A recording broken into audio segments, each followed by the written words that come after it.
Guys, welcome back to my another blog. আজকের ব্লগটা আজকে হচ্ছে কি কোজাগরি লক্ষ্মী পুজো। তো আমি ঘুম থেকে উঠেই সকাল সকাল আমাদের গুরুদেবকে দিয়ে আসনটাকে দিয়ে পুজো দিয়েই ফেলেছি। তারপর ঠাকুরের যত বাসন আছে সেগুলিকে নিয়ে সুন্দর করে ধুয়ে মুছে রেখে দিয়েছি। ঘরটাও মোছা হয়ে গেছে।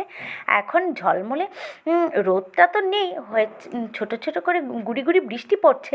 আর এদিকে আমি গুনগুন শোনার জন্য একটু ডাল ভাত আর একটু পনির করে নেব, কারণ গুনগুন সোনা তো উপোস করে থাকতে পারে না, সেই জন্য। আর এই হচ্ছে আমাদের লক্ষ্মীমা। আমাদের লক্ষ্মীমাটা এবার গুনগুন পছন্দ করেছে। তো গুনগুনের পছন্দের লক্ষ্মীমাটা খুব সুন্দর হয়েছে। আমি সন্ধ্যায় তোমাদেরকে শেয়ার করব পুরোটা। তো এখন আমি একটু হালকা করে দেখিয়ে দিলাম। আর এই হচ্ছে ফুল, এই মালাগুলি দিয়ে সাজাবো, সেই জন্য এনেছি। আর সব পুজোর সব বাজার সব কিছু আমার কমপ্লিট। তো আমি সন্ধ্যার পরে তোমাদেরকে পুরোটা দেখাবো। এখন দুপুরবেলা তো গুনগুন সোনাকে খাইয়ে তারপর চান টান করে তারপর আমি পুজোর কাজ করব। তো এই দেখো, আমি সুন্দর করে আলপনাটা দিয়ে দিলাম। আমার লক্ষ্মী মায়ের পাগুলো কেমন হয়েছে তোমরা বলবে। আর এটা হচ্ছে লক্ষ্মী মায়ের সামনের আলপনাটা, ঘটের সামনে। আর এই হচ্ছে আমার লক্ষ্মী মায়ের মানে পুজোর জায়গাটা আমি একটু সাজিয়ে নিলাম ফুল দিয়ে। তো কেমন হয়েছে তোমরা আমাকে বলবে। আর আলপনাটা এই দরজার মধ্যে আমি এরকম করে দিয়েছি হালকা করে, কারণ আমি একটা স্টিকার আলপনা কিনে এনেছি, সেটাও বসিয়ে দিয়েছি। তো সব কিছু মিলিয়ে আমার আলপনাটা কীরকম হয়েছে বলবে।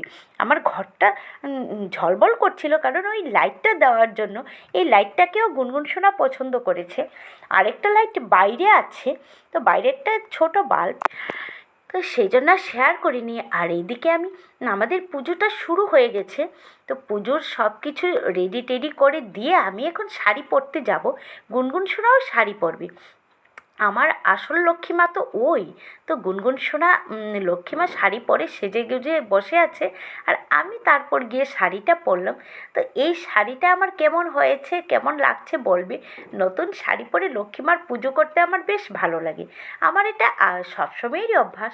তো পুজো টুজো শেষ করে সব কিছু সেরে এখন আমি গরম গরম খিচুড়ি রান্না করছি।